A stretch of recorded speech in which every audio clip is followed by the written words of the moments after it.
This is a reading of J.R.R. Tolkien's The Silmarillion, Chapter 11 of the Quenta Silmarillion, of the Sun and Moon and the Hiding of Valinor.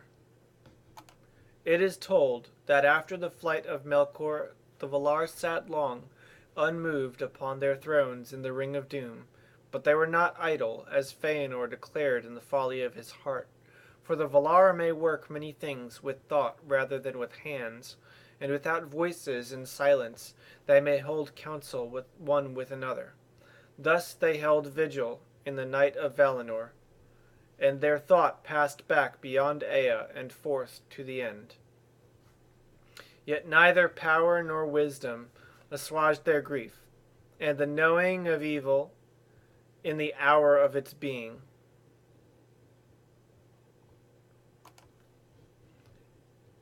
And they mourned not more for the death of the trees than for the marring of Feanor, of the works of Melkor one of the most evil.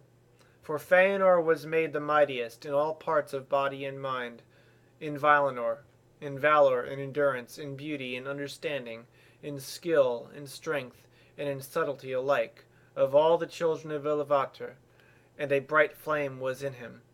The works of wonder for the glory of Arda, that he might otherwise have wrought, only Manwe might in some measure conceive. And it was told by the Vanyar, who held vigil with the Valar, that when the messengers declared to Manwe the answers of Feanor to his heralds, Manwe wept and bowed his head. But at that last word of Feanor, that at the least the Noldor should do deeds to live in song for ever, he raised his head, as one that hears a voice far off, and he said, "So shall it be. Dear bought these songs shall be accounted, and yet shall be well bought, for the price could be no other. Thus even as Eru spoke to us, shall beauty not before conceived be brought into Ea, and evil yet be good to have been." But Mandos said, "And yet remain evil. To me shall Feanor come soon." But when at last the Valar learned that the Noldor had indeed passed out of Aman, and were come back into Middle-earth, they arose and began to set forth in deeds those counsels which they had taken in thought for the redress of the evils of Melkor. Then Manwe bade Yavanna and Nienna to put forth all their powers of growth and healing, and they put forth all their powers upon the trees, but the tears of Nienna availed not to heal their mortal wounds, and for a long while Yavanna sang alone in the shadows.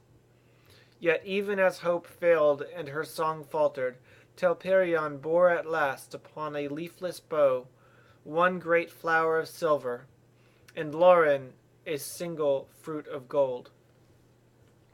These Yavanna took, and then the trees died, and their lifeless stems stand yet in Valinor, a memorial of vanished joy. But the flower and the fruit Yavanna gave to Aule, and Manwe hallowed them, and Aule and his people made vessels to hold them and preserve their radiance, as is said in the Silmarillion, the Song of the Sun and Moon. These vessels the Valar gave to Varda, and that they might become lamps of heaven, outshining the ancient stars, being nearer to Arda. And she gave them power to traverse the lower regions of Ilmen, and set them to voyage upon appointed courses above the girdle of the earth, from the west unto the east, and to return. These things the Valar did, recalling in their twilight the darkness of the lands of Arda, and they resolved now to illumine Middle-earth, and with light to hinder the deeds of Melkor, for they remembered the Avari that remained by the waters of their wakening, and they did not utterly forsake the Noldor in exile. And Manwe knew also that the hour of the coming of men was drawn nigh. And it is said indeed that, even as the Valar made war upon Melkor for the sake of the Quendi, so now for that time they forbore for the sake of the Hildor, the aftercomers, the younger children of Iluvatar. For so grievous had been the hurts of Middle-earth in the war upon Autumno, that the Valar feared lest even worse should now befall, whereas the Hildor should be mortal and weaker than the Quendi to withstand fear and tumult. Moreover, it was not revealed to Manwë where the beginning of men should be, north, south, or east. Therefore the Valar set forth light, but made strong the land of their dwelling.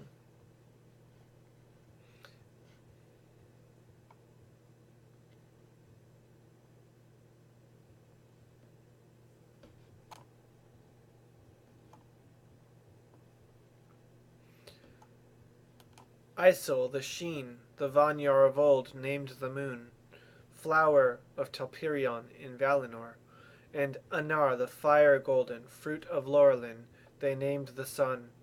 But the Noldor named them also Rana, the wayward, and Vasa, the heart of fire, that awakens and consumes. For the sun was set as a sign for the awakening of men and the waning of the elves, but the moon cherishes their memory. The maiden whom the Valar chose from among the mire to guide the vessel of the sun was named Arion, and he that steered the island of the moon was Tilion. In the days of the trees, Arion had tended the golden flowers in the gardens of Vanna, and watered them with the bright dews of Laurelin. But Tilion was a hunter of the company of Orome, and he had a silver bow. He was a lover of silver, and when he would rest, he forsook the woods of Orome, and going into Lorien he lay in dream by the pools of Este, and Telperion's flickering beams. And he begged to be given the task of tending for ever the last flower of silver. Arion the maiden was mightier than he, and she was chosen because she had not feared the heats of Laurelin, and was unhurt by them, being from the beginning a spirit of fire, whom Melkor had not deceived, nor drawn to his service. Too bright were the eyes of Arion for even the Eldar to look on, and leaving Valinor she forsook the form and raiment which like the Valar she had worn there, and she was as a naked flame, terrible in the fullness of her splendor. Isol was first wrought and made ready, and first rose into the realm of the stars, and was the elder of the new lights, as was Telperion of the trees. Then for a while the world had moonlight, and many things stirred and woke that had waited long in the sleep of Yavanna. The servants of Morgoth were filled with amazement, but the elves of the outer lands looked up in delight, and even as the moon rose above the darkness in the west, Fingolfin let blow his silver trumpets, and began his march into Middle-earth, and the shadows of his host went long and black before them. Tilion had traversed the heavens 7 times, and thus was in the furthest east, when the vessel of Arion was made ready. Then Anar rose in glory, and the first dawn of the sun was like a great fire upon the towers of the Pelori. The clouds of Middle-earth were kindled, and there was heard the sound of many waterfalls. Then indeed Morgoth was dismayed, and he descended into the uttermost depths of Angband, and withdrew his servants, sending forth great reek and dark cloud to hide his land from the light of the day-star. Now Varda purposed that the 2 vessels should journey in Ilmen and ever be aloft, but not together. Each should pass from Valinor into the east and return, the one issuing from the west as the other turned from the east. Thus the first of the new days were reckoned after the manner of the trees, from the mingling of the lights when Arion and Tilion passed in their courses above the middle of the earth.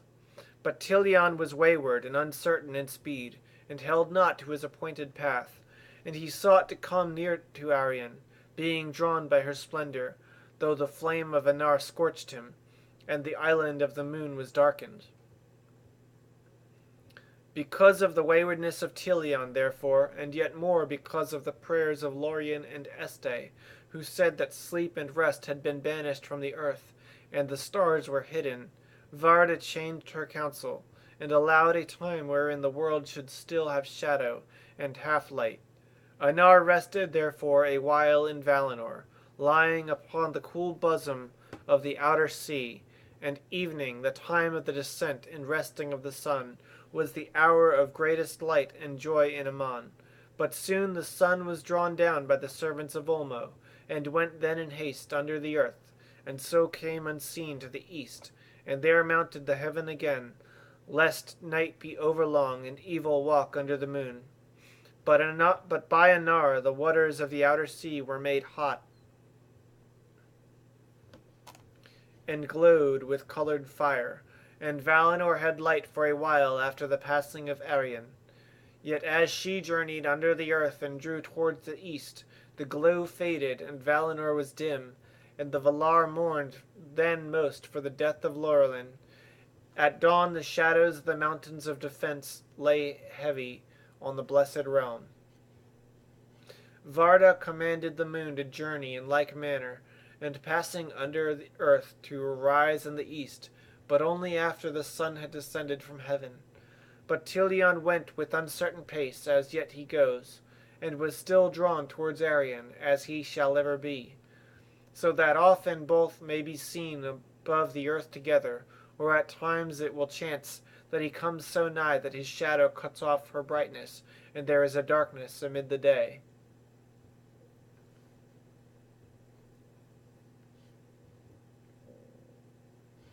Therefore by the coming and going of Anar, the Valar reckoned the days thereafter until the change of the world, for Tilion tarried seldom in Valinor, but more often would pass swiftly over the western land, over Avathar or Ahriman or Valinor, and plunge in the chasm beneath the outer sea, pursuing his way alone amid the grots and caverns at the roots of Arda. There he would often wander long, and late would return. Still, therefore, after the long night, the light of Valinor was greater and fairer than upon Middle-earth, for the sun rested there, and the lights of heaven drew nearer to earth in that region. But neither the sun nor the moon can recall the light that was of old, that came from the trees before they were touched by the poison of Ungoliant. That light lives now in the Silmarils alone. But Morgoth hated the new lights, and was for a while confounded by this unlooked-for stroke of the Valar. Then he assailed Tilion, sending spirits of shadow against him, and there was strife in Ilmen beneath the paths of the stars. But Tilion was victorious, and Arion Morgoth feared with a great fear, but dared not come nigh her, having indeed no longer the power, for as he grew in malice, and sent forth from himself the evil that he conceived in lies and creatures of wickedness, his might passed into them and was dispersed, and he himself became ever more bound to the earth, unwilling to issue from his dark strongholds. With shadows he hid himself and his servants from Arion, the glance of whose eyes they could not long endure, and the lands near his dwelling were shrouded in fumes and great clouds.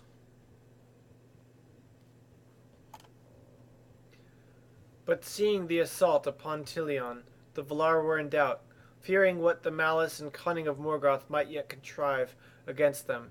Being unwilling to make war upon him in Middle-earth, they remembered none the less the ruin of Almaren.